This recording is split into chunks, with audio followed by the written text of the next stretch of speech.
개봉이 될 무렵 지난 12월 초에 원인을 알 수 없는 불이 나서 그 집을 다 태워버렸습니다.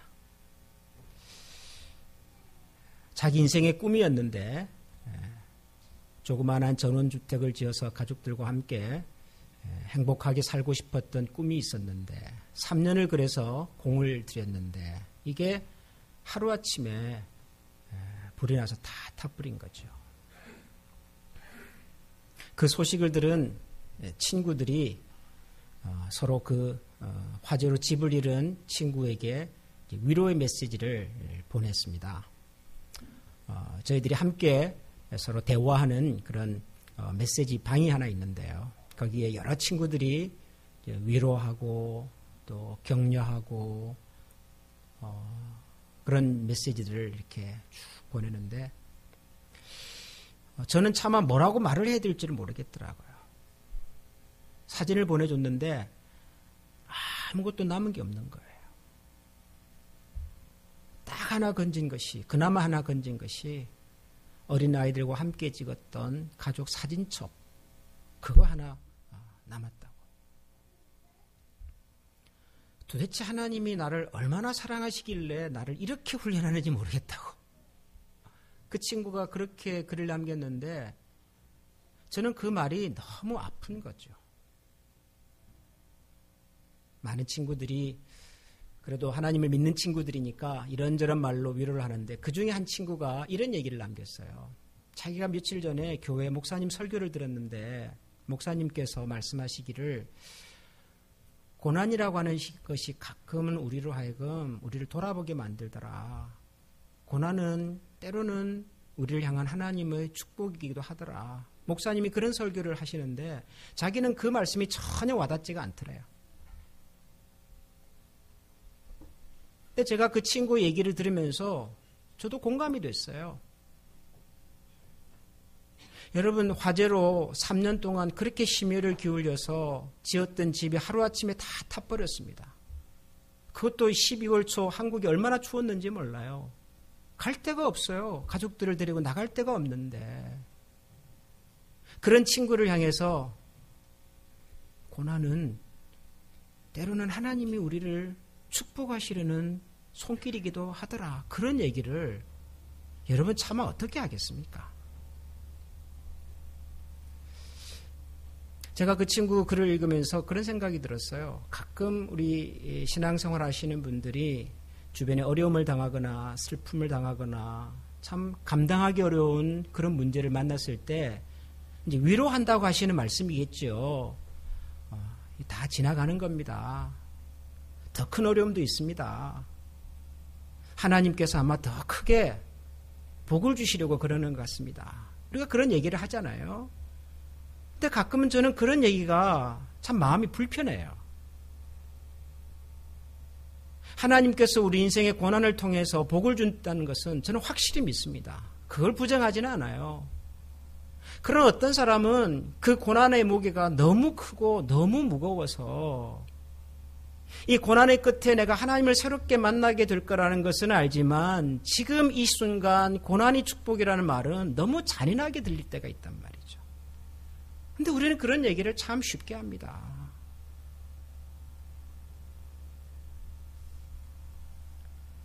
제가 오늘 성경을 읽다가도 그런 비슷한 생각이 들었어요.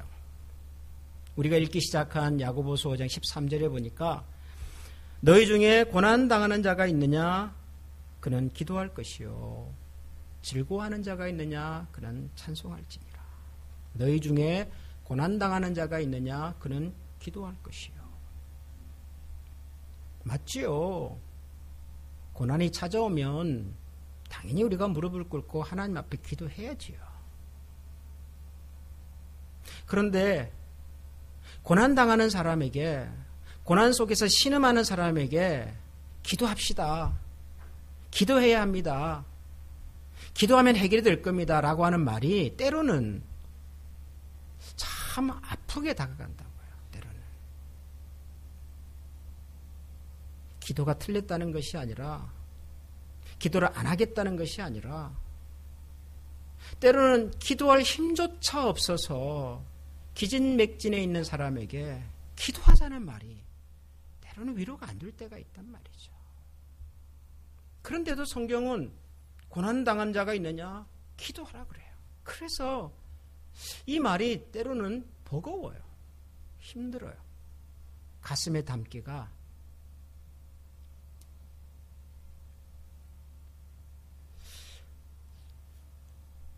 저는 아마 우리가 이런 생각들을 성경을 읽다가 종종 하지 않을까 하는 생각이 저는 들어요. 종종 하지 않을까.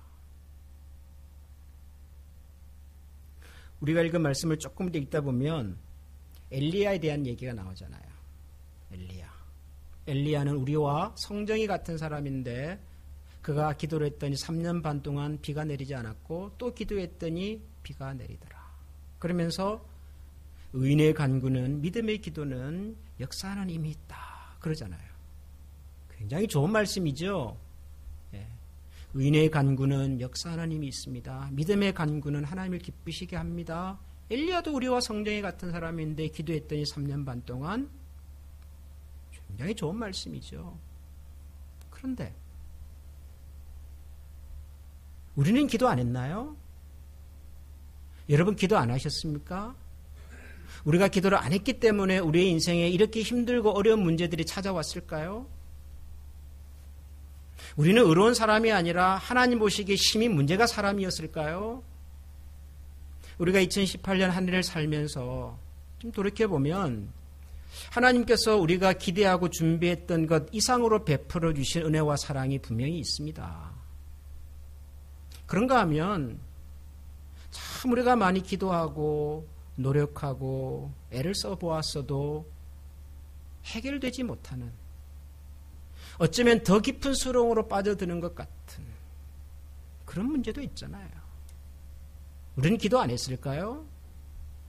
우리는 의인이 아닙니까?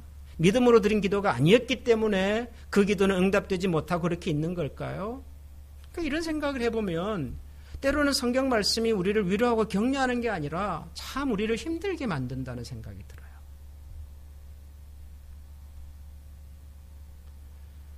여러분 왜 그럴까요?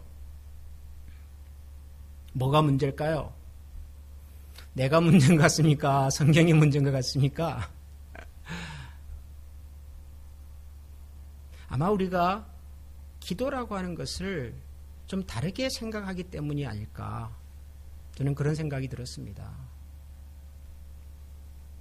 우리가 보통 기도 그러면 뭔가를 부탁하고 요청하는 것으로 생각을 많이 하지요. 아이들이 배가 고프면 엄마에게 밥을 주세요, 물을 주세요, 이렇게 요구하는 것처럼, 아픈 사람이 의사를 만나면 제가 여기가 아픕니다, 저를 좀 안 아프게 해주세요, 약을 주세요, 뭐 그렇게 요청하는 것처럼 우리가 기도라고 하는 것을 주로 뭔가를 부탁하고 요청하고 요구하는 것으로 생각을 하기 때문인 것 같아요. 그런데 예수님께서 우리에게 가르쳐 주신 기도를 보면 우리가 생각하는 기도랑은 좀 틀렸어요. 마태복음에 보면 예수님께서 기도를 이렇게 하는 것이 좋겠다 그러시면서 가르쳐 주신 우리가 알고 있는 주님의 기도라고 하는 기도문이 있지 않습니까? 기도문을 보면 처음 시작은 이래요. 하늘에 계신 우리 아버지, 그리고 이름을 거룩하게 해주시고 하나님의 나라가 임하시고 하나님의 뜻이 하늘에서 이룬 것처럼 땅에서도 이루어지기를 원합니다. 그렇게 시작을 합니다. 물론 그 다음에 보면 우리에게 일용할 양식도 주시고 또 우리가 우리에게 잘못된 사람을 용서해 준 것처럼 우리 용서도 해주시고 또 시험에도 들지 말게 해주시고 악에서도 건져주시고 이렇게 뭔가를 부탁하고 요청하는 내용이 있어요. 분명히 있어요. 그러나 예수님께서 가르쳐 주신 기도를 보면 처음 시작은 하나님의 나라, 하나님의 영광, 하나님의 이름 그렇게 시작을 합니다. 그리고 제일 마지막에도 똑같이 하나님의 나라와 권세와 영광이 하나님께 영원히 있기를 원합니다. 그렇게 기도를 마무리해요. 기도의 시작과 기도의 끝이, 예수님께서 우리에게 가르쳐 주신 기도의 시작과 끝이 뭔가를 부탁하고 요청하는 것이 아니었어요. 하나님의 이름을, 하나님의 영광을, 하나님의 거룩하심을, 그게 뭔지는 모르겠지만 하나님으로 인해서 뭔가 좀 즐거워하고 하나님으로 인해서 뭔가 그 마음에 기쁨이 생기고 하나님과 함께 더불어 살아가는 삶을 위해서 먼저 기도하라고 가르쳐 주셨다. 그러니 사실 기도라고 하는 것이 성경이 우리에게 가르쳐 주신 기도의 본질과 핵심은 뭔가를 부탁하고 요청하는 게 아니에요. 내가 얼마만큼 하나님과 더불어 하나님으로 인해서 기뻐할 수 있는가, 즐거워할 수 있는가, 하나님의 영광, 거룩, 능력, 나라, 권세 뭔지는 모르지만 그 하나님으로 인해서 내 인생과 내 삶이 설명이 될 수 있는가, 내가 그 하나님과 더불어 어떻게 살아갈 수 있는가에 대한 얘기라고요. 기도란. 예수님께서도 가끔 새벽 일찍 일어나셔서 아주 조용한 곳으로 가셔서 기도하셨다고 성경은 우리에게 기록하고 있습니다. 새벽 미명 한적한 곳에 가셔서 예수님이 기도하셨다고요. 근데 여러분, 예수님은 왜 기도하셨을까요? 만약에 기도가 우리가 생각하는 것처럼 뭔가를 부탁하고 요청하고 내가 부탁하고 요청한 것이 이루어지고 소위 응답을 받고 하는 것이 기도의 핵심이고 본질과 전부라면 예수님은 뭐하러 새벽에 기도하셨을까요? 뭐가 부족해서 기도하셨을까요? 뭐가 아쉬워서 기도했을까요? 예수님이신데요. 예수님이 하나님이신데요. 그런데도 그분은 새벽, 그것도 아주 일찍 미명에 한적한 곳에 가셔서 하나님과 기도하십니다. 기도의 핵심은 뭔가를 부탁하고 요청하는 것이기 이전에 하나님과 더불어 나누는 마음이었고, 그리고 하나님과 더불어 보내는 시간이었고, 그것을 우리는 하나님과의 영적인 만남이다, 소통이다, 그렇게도 말할 수가 있을 거예요. 기도는 그런 거라고. 여러분, 엘리야가 기도를 했는데 3년 반 동안 비가 오지 않았답니다. 또 기도를 했더니 비가 오기 시작했고 땅에서 열매가 맺히기를 시작했답니다. 그래놓고 성경은 엘리야는 우리와 성정이 같은 사람이래요. 우리와 별로 다를 것이 없는 사람이래요. 그래서 여러분, 기도해 보십시오. 그러면 3년 반 동안 비가 안 올까요? 여러분이 또 기도하면 3년 반 동안 안 오던 비가 내립니까? 엘리야는 어떤 가난한 과부의 집에 가서 이제 곧 굶어 죽어가는 그 집의 그 모자를 위해서 기도했더니 기름 그릇에서 기름이 끊임없이 나오고, 밀가루 반죽 그릇에서 밀가루 끊임없이 나오고, 죽어가던 아이를 살리기도 하고, 심지어는 죽음을 보지 않고 하늘로 들려 올라가기도 하고. 엘리야는 그랬다고요. 여러분들은 그래본 경험이 있습니까? 굶어서 죽어가는 사람 집에 가서 기도했더니 그 집에 갑자기 밀가루가 막 나오고 말이죠. 기름이 막 나오고 죽어가던 아이가 다시 살아나고, 그런 것을 경험해 보셨습니까? 그래야만 하나님이 살아계십니까? 제 친구 중에 그런 교회에 다니는 친구가 하나 있어요. 한국에 그런 교회가 좀 있는가 봐요. 하여튼 그 교회 가면은 죽었던 사람 살리는 것이 그 동네에서는 보통 일어나는 일이에요. 엄청난 어려움 가운데서, 고난 가운데서 힘들어하던 사람들이 그걸 극복하고 할렐루야를 찬송하는 것이 매주 있어요. 그 교회는. 신기하죠? 저도 궁금해요. 한번 가보고 싶어요. 어떻게 그런 교회는 그런 일이 매일 일어나는지. 그 친구는 저희 친구들이 모여서 대화하는 그 대화방에 항상 그런 걸 올려요. 주로 미국에 있는 어떤 교회. 그런 하나님을 보지 못한 사람은 어떡하는 거예요? 그런 하나님을 경험하지 못한 사람은 도대체 어떻게 하나님을 믿어야 되는 거죠?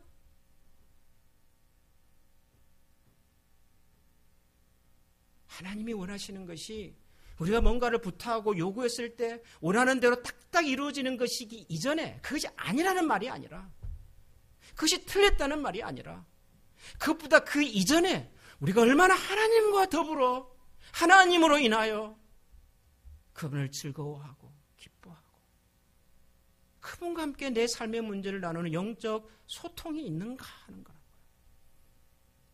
왜 엘리야를 통해서 하나님은 비를 멈춰주시고 왜 엘리야를 통해서 하나님은 다시 멈췄던 비를 내려주셨을까요? 여러분, 성경을 읽어보십시오. 엘리야가 살았던 그 시절에 하나님과 영적으로 소통할 수 있었던 유일한 사람이 엘리야였어요.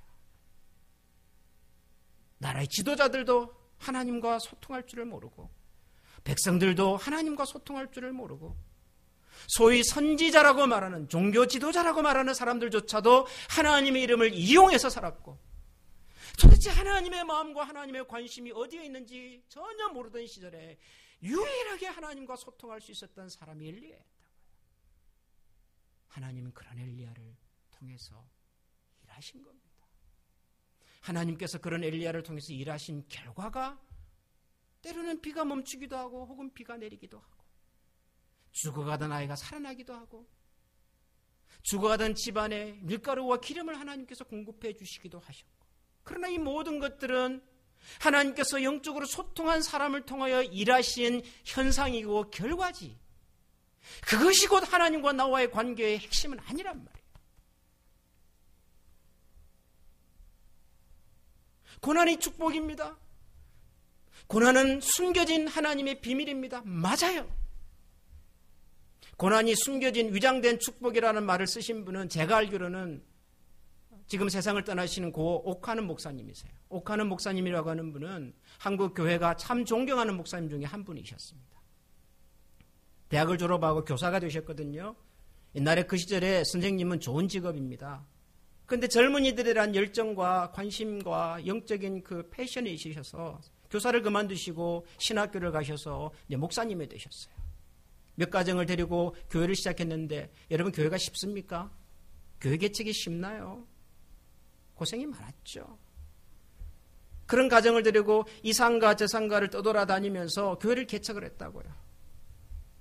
또 이분이 얼마나 이 일 중독자인지 몰라요. 한번 일을 시작하면요. 그냥 자기 몸이 상해도 그냥 해야 되는 거예요. 그래서 실제로 이분은 목회하시면서 여러 번 생사를 오가셨어요. 그래서 일궈낸 교회가 우리가 알고 있는 사랑의 교회예요. 사랑의 교회. 서초동에 있는 지금 그 교회 말고 옛날 서초동에 있는 제가 대학생 시절에 그 사랑의 교회라는 교회당이 이제 지어졌다는 뉴스가 신문에 났는데요. 대학생인 제가 그 신문 기사를 보고 참 감탄을 했어요. 제가 뭘 알아서 감탄을 했을까요? 여러분 서초동은 대한민국에서 가장 비싼 땅 중에 하나입니다. 근데 그 땅에다가 교회당을 짓는데요. 지상에다가 지은 것이 아니라 지하에다가 지었더라고요. 건축비가 지하에다가 지으면 3배가 더 든답니다. 근데 왜 돈을 더 들여가지고 지하에다가 지었을까요? 주변 사람들에게 피해를 적게 주고 싶어서.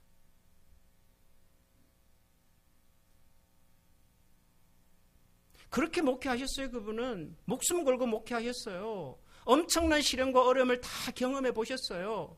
그리고 난 다음에 하신 말씀이에요. 고난은 위장된 하나님의 축복이더라.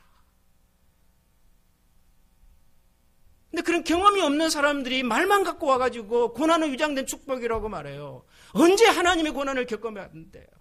언제 죽을 것 같이 하나님 앞에서 씨름을 해봤는데요.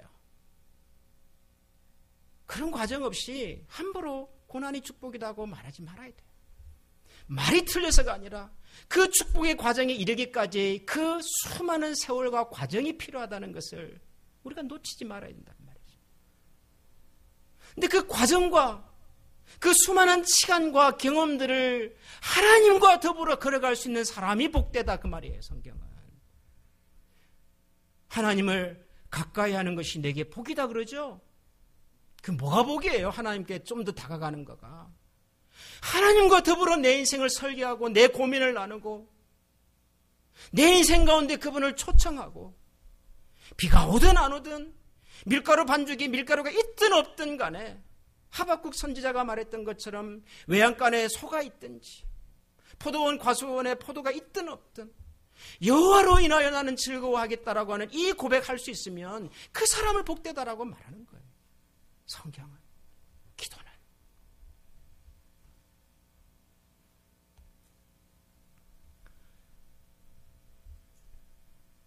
사랑하는 성도 여러분, 저는 저와 여러분의 삶 속에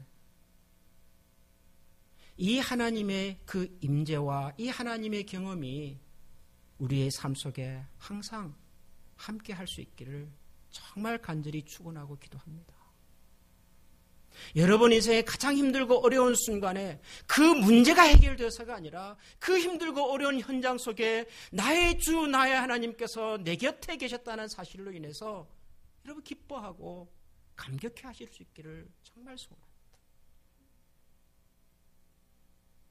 저는 가끔 쓸데없는 생각을 하는데요. 쓸데없는 이제 그 상상을 가끔 하는데요. 제가 언젠가 이제 이 세상을 떠날 거 아니에요. 저도. 내가 인생의 마지막 순간이 찾아올 때 내 느낌이 어떨까? 자, 그 생각을 혼자서 해봐요. 제가 이제 뭐 아프든지 어쨌든 다 이제 내 인생의 마지막 순간이에요. 뭐 가족들이 와서 이제 저희 마지막 순간을 이제 막 이렇게 지켜보고 있을 때, 그때 병상에 누워 있는 나의 마음은 어떨까? 참 쓸데없는 생각이죠. 두려울 것 같다는 생각을 했습니다. 제가 평생을 예수님을 믿었는데, 자, 그래도 목사인데, 하나님에 대해서 막 얘기하고 살았던 그런 사람인데, 그럼에도 불구하고 내 인생의 마지막 순간 내가 병상에 누워서 이제는 곧 내가 이 세상을 떠난다는 생각을 할 때 굉장히 두려울 것 같다는 생각이 들었어요. 그리고 굉장히 외롭겠다는 생각도 했어요. 정말 세상에서 내가 가장 사랑했고 가장 좋아했던 모든 것들을 남겨둬야 되잖아요. 근데 그 순간의 외로움과 두려움을 이길 수 있는 방법이 있다면 그건 뭘까? 여러분 뭔 것 같으세요? 저는 정말 그 시간이 두려울 것 같아요. 외로울 것 같아요. 그 시간이. 그럼에도 불구하고 그 두려움과 외로움을 만약에 우리가 이겨낼 수 있다면, 이겨낼 수 있는 길이 있다면 그 길은 뭔 것 같으세요, 여러분? 저는 하나밖에 없을 것 같아요. 하나님께서 내 곁에 계시구나. 하나님께서 그 순간에도 내 곁에 계시구나.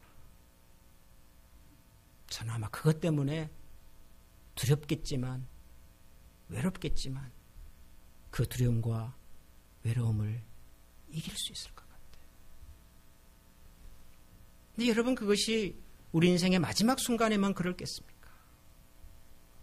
지금을 살아가는 매 순간 매 순간 우리 인생에 찾아오는 두려움과 외로움 속에서도 저는 똑같을 것 같아요. 어떻게 이 두려움을 이기죠? 여러분, 어떻게 이 외로움을 이겨낼 수 있습니까? 어떻게 여러분이 가지고 있는 그 문제에서 여러분이 해방이 될 수 있습니까? 하나님께서 지금도 여기에 나와 함께 계시는구나. 사랑하는 성도 여러분, 고난 가운데서도 그렇기 때문에 기도하십시다. 즐거운 일을 주시면 그렇기 때문에 찬송하며 기뻐하십시다. 우리 질병이 찾아올 때 서로서로를 위해서 격려하고 위로하며 기도하십시다. 의인의 간구는, 믿음의 간구는 하나님께서 그 기도를 통하여 분명히 역사한다는 사실을 기억하고 올 한 해도 또 내년에도 변함없이 이 하나님 곁에서 하나님과 더불어 여러분의 인생의 걸음을 신실하게 걸어가는 우리 모두가 될 수 있기를 소원합니다. 기도하겠습니다.